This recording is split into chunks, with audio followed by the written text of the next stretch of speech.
वाराणसी में भीषण गर्मी ने हालात काफ़ी ख़राब कर दिए हैं। आलम ये हो गया है कि आप किसी भी क्षेत्र में पहुंच जाएं, अगर हम सड़कों की बात करें, चौराहों की बात करें या फिर घाटों की बात कर लें, हर जगह सन्नाटा पसरा हुआ है।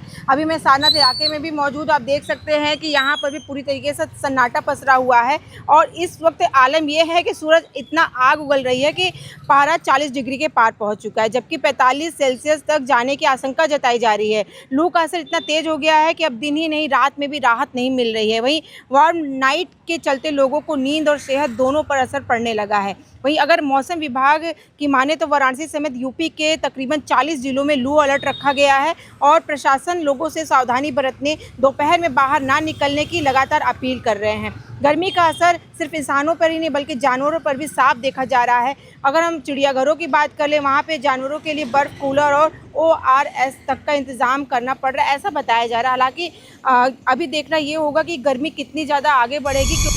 नमस्कार, मैं सुमन, आप देख रहे हैं रणभेरी न्यूज़। देखिए, पूरे प्रदेश में इस वक्त काफ़ी गर्मी पड़ रही है और आलम ये हो चुका है कि कई जिलों में हीट वेव भी यहाँ पे अलर्ट रखा गया है। बताते चलिए आपको कि वाराणसी भी इससे अछूता नहीं है। वाराणसी में भी काफ़ी गर्मी पड़ रही है। आलम ये है कि 12 बजे के बाद लोग बाहर नहीं निकल रही हैं, चौराहा पे सिर्फ सन्नाटा पसरा हुआ है। खैर, इन सबको ले करके अभी हम इस समय वाराणसी के सारनाथ हॉस्पिटल में पहुंचे हैं, जहां पर हमारे बीच में डॉक्टर साहब मौजूद हैं। हम उनसे जानेंगे कि इस हीट वेव में लोग अपना बचाव कैसे करें, क्या खान पान रखें। तो इन सबको लेकर के अभी वो हमसे जुड़े हुए हैं। सर, हमारे प्रोग्राम में सबसे पहले आपका बहुत बहुत स्वागत है। धन्यवाद सर, आप अपना पूरा परिचय दें। मेरा नाम डॉक्टर भारत भूषण शुक्ला है और मैं यहाँ पे सामुदायिक स्वास्थ्य केंद्र सारनाथ में चिकित्सा अधीक्षक के पद पर तैनात हूँ।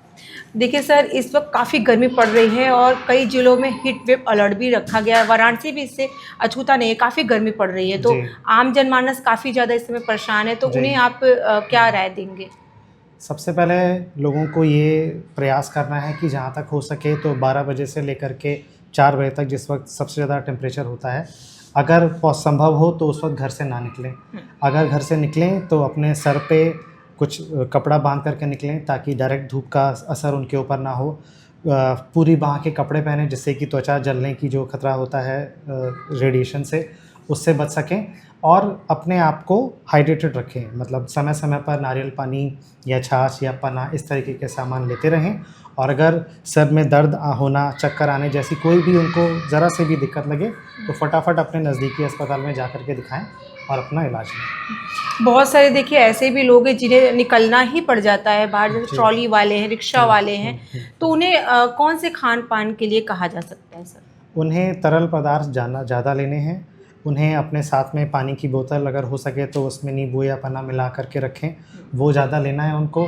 और अगर लगातार धूप में चलने से बचें, जहाँ तक हो सके कुछ देर में वो छाँव में बैठ कर के थोड़ा रेस्ट करें और उसके बाद फिर आगे बढ़ें।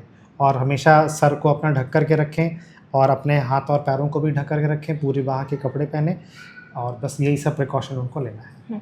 देखिए, कभी क्या होता है, कितना भी प्रिकॉशन लो लेकिन लोग क्या है, लू के चपेट में आ जाते हैं या फिर हीट वेव उनको लग चुकी है, तो कैसे पता चलता है, लक्षण क्या है इसके सर? इसके लक्षण ये होते हैं कि चक्कर आता है मरीज़ को बेहोशी जैसी लगती है, सर में बहुत तेज़ दर्द उठता है, और ये सारे लक्षण हैं। और कभी कभी ऐसा भी होता है कि मरीज़ बेहोश होकर के गिर भी जाता है।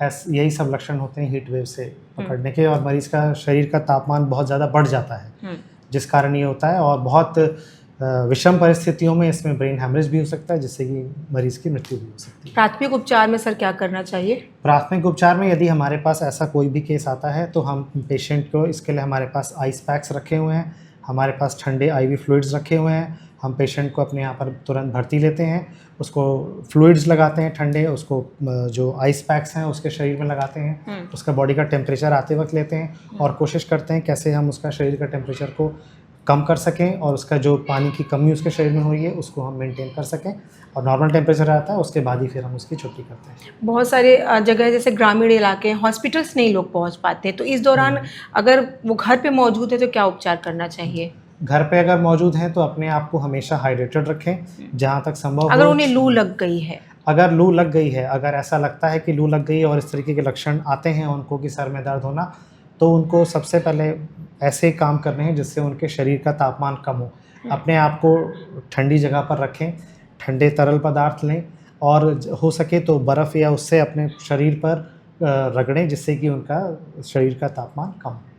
देखिए अक्सर क्या होता है, कोई भी बीमारी होती है या लू भी है तो बच्चे और बुजुर्ग ज़्यादा चपेट में आते हैं वयस्कों से ज़्यादा, तो उनके लिए क्या स्पेशल मतलब ट्रीटमेंट होने चाहिए, ऐसा कुछ? बुज़ुर्गों को और बच्चों को ये चीज़ जल्दी पकड़ती है, क्योंकि उनके शरीर की बनावट यंग लोगों की अपेक्षा में अलग होती है। तो बुज़ुर्गों को भी हमेशा ये ध्यान रखना है, जो आम लोगों के लिए जो भी हैं चीज़ें करनी हैं वो उनको भी करनी है। इसके साथ में उनको हमेशा अपने शरीर को ढक कर के रखना है, सर पे हमेशा गमछा बांध के रखना है। अगर संभव हो तो एक कोई भी कपड़ा या मास्क जैसा कुछ हो, अगर उसे गीला करके हम नाक पे बांध देते हैं तो ताकि गर्म हवा हमारे फेफड़ों में ना जाए, ये सब चीज़ों का प्रिकॉशन ले सकते हैं। ये माना जा सकता है कि उनके ऊपर ये पहले असर करता है? हाँ, उनके ऊपर आप मतलब किसी यंग के अपेक्षा में बच्चों को और बुज़ुर्गों को ये चीज़ जल्दी इफ़ेक्ट करती है। अगर हम हॉस्पिटल की यहाँ की बात कर लें तो इस वक्त गर्मी में क्या यहाँ पे अभी रखा गया व्यवस्था?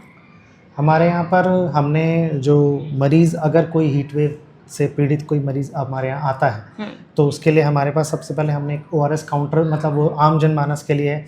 यदि किसी को भी ऐसा लग रहा है कि उसके शरीर में पानी की कमी है तो इलेक्ट्रॉल घोल करके हमारे यहाँ रखा हुआ है, काउंटर नीचे बना है, आपने देखा होगा, वो उसका यूज़ कर सकते हैं। इसके अलावा यदि कोई ऐसा मरीज़ आता है जो हीट वेव से जैसे लक्षण दिखा रहा है तो हमने हीट वेव का वार्ड बना रखा है, वहाँ पे आइस पैक्स हैं, वहाँ पे IV फ्लूइड्स हैं, वहाँ पे कूलर लगा हुआ है, ताकि जल्दी से जल्दी हम मरीज़ के शरीर का तापमान को। तो देखिए वाराणसी में इतनी भयंकर गर्मी पड़ रही है कि अगर हम 12 से 4 के बीच की बात कर ले तो इस वक्त इतनी ज़्यादा गर्मी, इतना ज़्यादा जलन है कि लोग अगर बाहर निकले तो उनके हाथ पैरों में भी जलन होने लग रहा है। वहीं आपको बता दें कि इस समय हाई अलर्ट रखा गया है कि लोग इस बीच में बाहर ना निकले और अपना खास ख्याल रखें। तो आज की खबर में बस इतना ही। ऐसी खबरों को आप देखने के लिए जुड़े रहे हमारे चैनल रणभेरी न्यूज़ के साथ। मैं सुमलता, कैमरा पर्सन अमित के साथ। धन्यवाद।